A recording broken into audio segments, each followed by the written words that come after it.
it's going to get worse. It is going to get worse, and it's going to continue to amp up.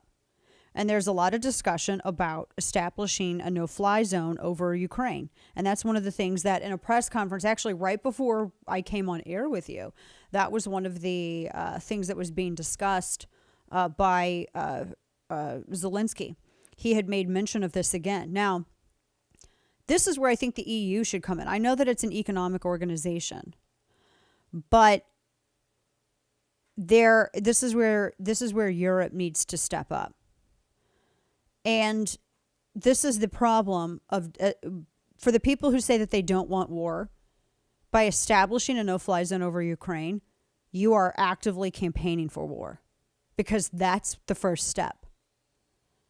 That is the first salvo in war. By establishing a no-fly zone over Ukraine, that is that's World War III. And it's World War III because NATO has to get involved.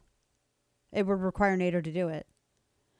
It would require shooting down of Russian planes over Ukraine.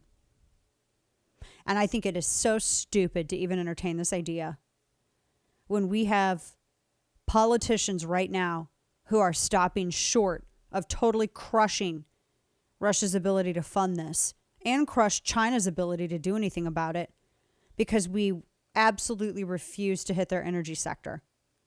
All this other stuff is just a show, and all it does is like I said just last segment, all of these other sanctions, all this exists to do is to push Putin out of power, but not Russia off course with this.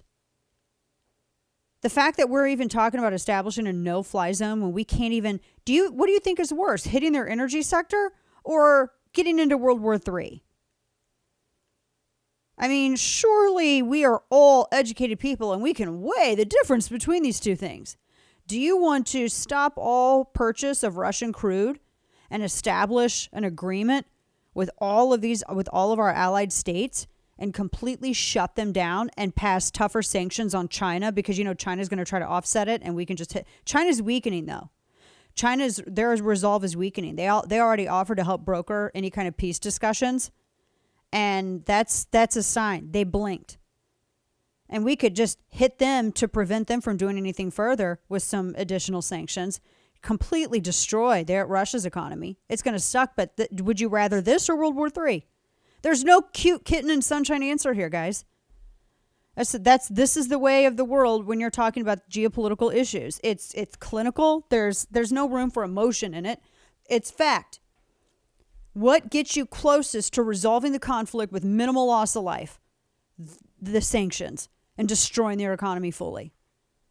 Making it to where, everyone's like, oh, the rubles, is less than a cent. That's great. But he's still able to fund this because people are buying his flipping oil. And no one has the balls to stand up and stop it. No one. We're still buying crude. I played audio for you just yesterday of the administration saying that that's been exempted from this. Everybody's exempted it. Germany's exempted it. France has exempted it. Everybody's exempted it.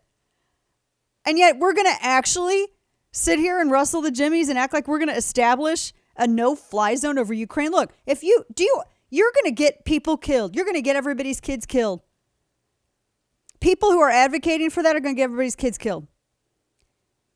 If they can't take the hit of high gas prices and weather a temporary storm of destroying their economy by shutting down all oil purchases, all energy from Russia, how do you think these chicken hawks are going to react when you got to start shooting down Russian jets over Ukraine and you fully kick off World War III? If a chicken hawk can't commit to a sanction, a chicken hawk is not going to be able to successfully prosecute a war. And they're going to get your kids killed.